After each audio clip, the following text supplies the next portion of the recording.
Halo, jumpa kembali dengan Roni Lukman. Kali ini saya akan mempersembahkan partai menarik antara Hikaru Nakamura melawan Hyde Martirosyan. Partai ini sendiri dimainkan pada tanggal 12 November 2020. Sedikit data dari kedua pemain tersebut adalah Nakamura lahir di Osaka, Jepang pada tanggal 9 Desember tahun 1987. Meraih gelar Grandmaster pada tahun 2002. Elo rating Blitznya pada saat ini adalah 2900. Sungguh luar biasa dibanding Magnus yang mempunyai Elo Blitz 2886. Sedangkan lawannya hitam, Martirosyan adalah pecatur kelahiran Armenia pada tanggal 14 Juli tahun 2000. Meraih gelar Grandmaster pada tahun 2017 dan mempunyai Elo rating Blitz 2597. Memang terjadi perbedaan Elo rating yang cukup jauh. Tapi Martirosyan sendiri mempunyai Elo rating di atas 2500. Artinya masuk pada jajaran pemain yang bagus. Martirosyan sendiri masuk 10 besar di negaranya. Kita menuju partainya. Nakamura memulai dengan langkah kuda F3, dibalas dengan langkah kuda F6, D4, E6, C4, B6. Maka terjadilah pembukaan Queen Indians. Kita berlanjut. G3, gajah A6, B3, Martirosyan melangkah gajah B4 dan melakukan langkah skak. Bila kita mundur satu langkah, di sini saya menemukan partai yang cukup menarik pada tahun 1998 antara Anatoly Karpov memegang buah hitam melawan Grandmaster Olembit memegang buah putih yang pada saat itu berelo rating 2650. Kita ikuti langkah-langkahnya. Di sini Karpov melangkah B5, putih menjawab C makan B5, gajah makan B5, kuda C3, gajah B4 melakukan pin terhadap kuda yang berada di C3, gajah D2, gajah C6, gajah G2, menteri C8. Langkah posisional dari Karpov, langkah menarik, namun partai ini berakhir draw pada langkah ke-28. Kita kembali ke partai utama. Setelah hitam melakukan langkah gajah B4, putih menjawab gajah D2, gajah E7, kuda C3. Sedikit referensi, saya mundur satu langkah. Dalam posisi seperti ini, varian yang banyak digunakan oleh putih adalah gajah G7 dan statistik. Jawaban hitam yang terbanyak adalah dorongan pion C6. Kita kembali ke partai utama setelah putih melangkah kuda C3. Hitam menjawab D5, putih melangkah C kali D5, hitam menjawab E kali D5. Lagi-lagi di sini saya coba mundur satu langkah untuk memberikan referensi partai menarik antara Magnus Carlsen melawan Karpov. Magnus pada saat itu berelo rating 2775 dan Anatoly Karpov sendiri yang memegang buah hitam pada saat itu berelo rating 2651. Pertandingan ini sendiri dimainkan di Moskow pada tanggal 29 Agustus 2008. Kita lihat beberapa bagian daripada langkah-langkahnya. Kuda makan D5, Magnus menjawab E4, Karpov melangkah gajah makan F1, raja makan F1, kuda F6, gajah F4, melakukan penekanan bidak C7, rokade, raja G2, gajah B4, kuda B5, dan partai mengarah ke permainan komplikasi. Permainan ini sendiri dimenangkan oleh Magnus pada langkah ke-27. Kita kembali ke partai utama. Setelah hitam melangkah E kali D5, putih menjawab gajah G2.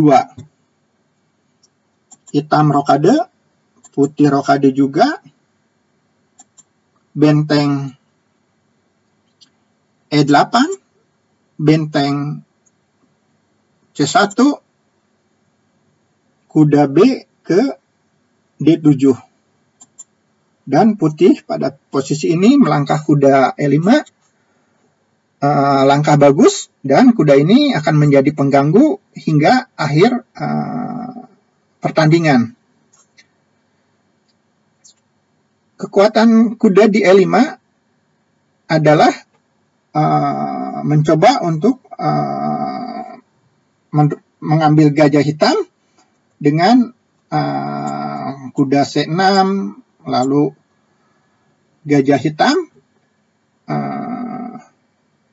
bisa tertukar dengan kuda, dan putih mempunyai kekuatan sepasang gajah. Kita berlanjut. Di sini hitam menjawab gajah B7. Tentu saja menutupi kelemahan petak C6. Dan partai berlanjut. Nakamura melangkah gajah G5, kuda F8, E3,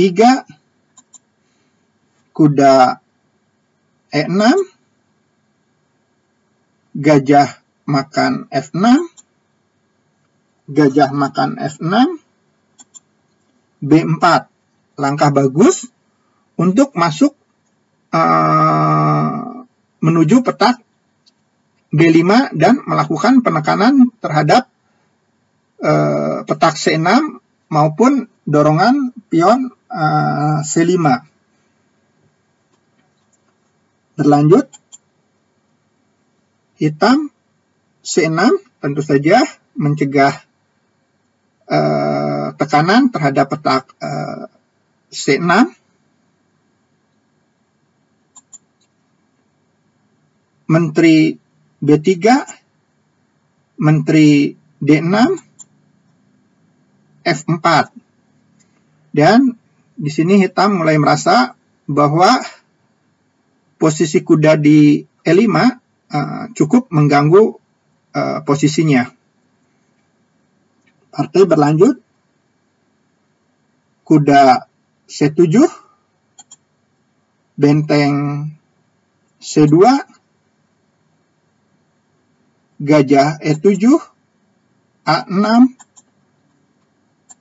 A5.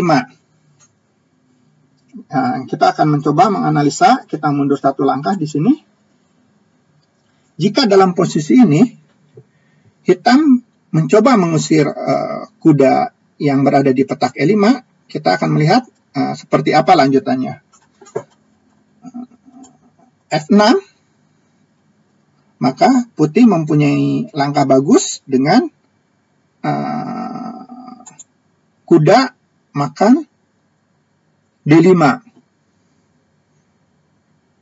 Seandainya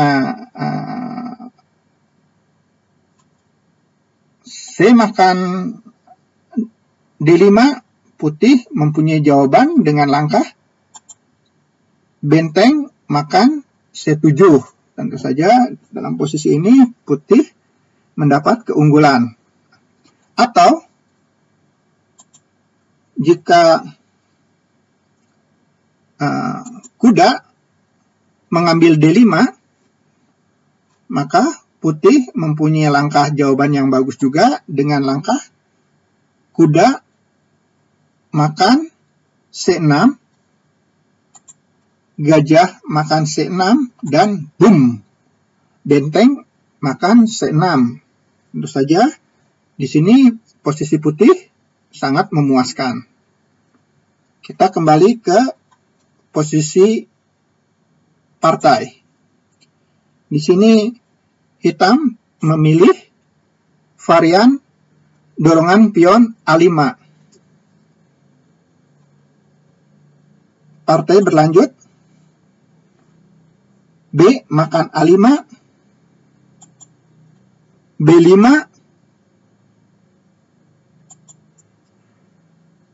A4,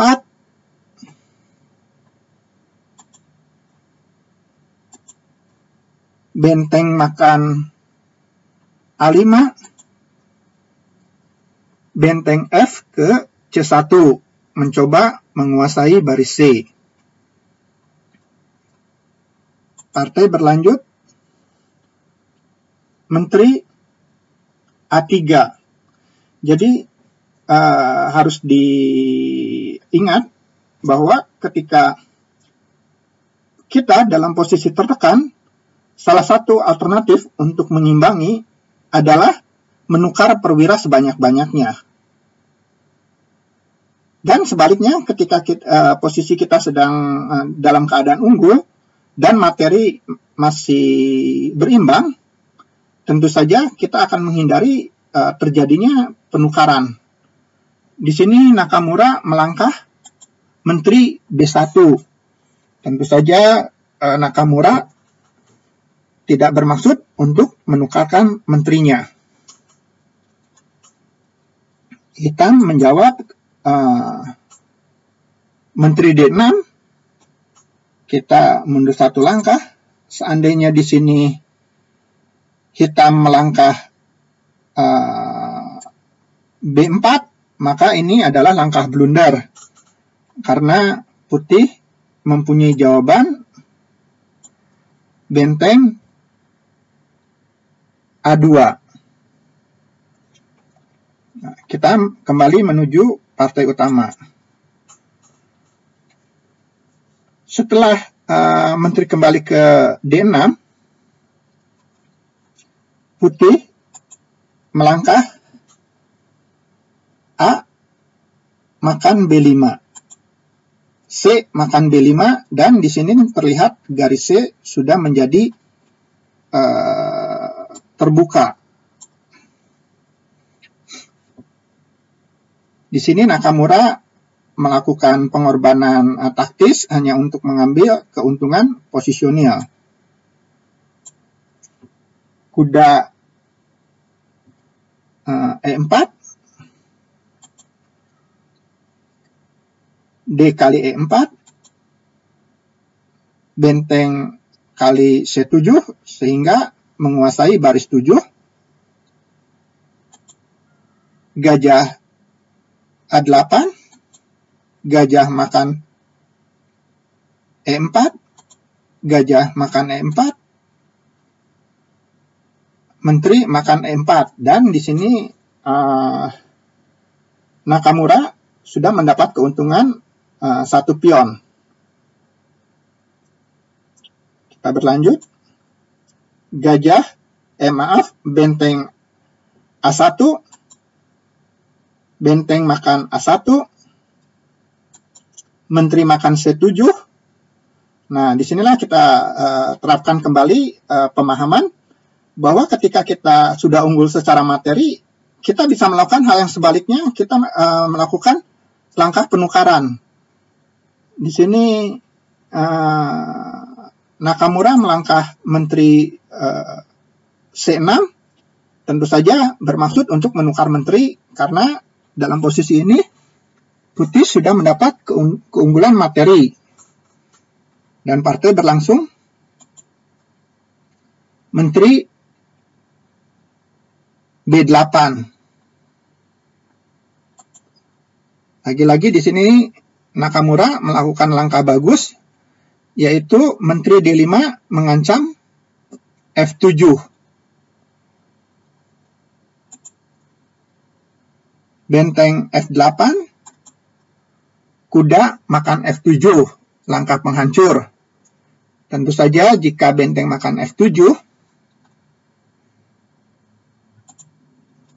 putih akan mengakhiri partai dengan langkah benteng A8. Kita mundur 1 langkah. Dalam posisi ini, mungkin begitu tertekannya hitam, sehingga hitam tidak melihat ada tematik mati terjepit, walaupun kita tahu bahwa Marty Rossan mempunyai elo rating 2597, artinya masuk dalam jajaran pemain bagus. Di sini hitam melangkah B4 dan Nakamura melangkah kuda H6 melakukan double skak. Tentu saja jika raja pindah ke di sini hitam menyerah. Tentu saja ketika raja pindah ke H8 maka putih akan melakukan pengorbanan di G8 dan hitam menjadi mati terjepit. Demikian partai menarik ini berkesudahan, dan di sini kita bisa melihat bahwa kelaslah yang bicara. Elo lawan yang terhitung bagus karena di atas 2500, ternyata ketika melawan yang elonya di atas tidak bisa berbuat apa-apa, alias serba salah. Baik, sampai di sini perjumpaan kali ini. Kita lanjut dalam pertemuan yang akan datang. Semoga partai kali ini bisa bermanfaat buat kita semua. Gens Unasumus. Terima kasih.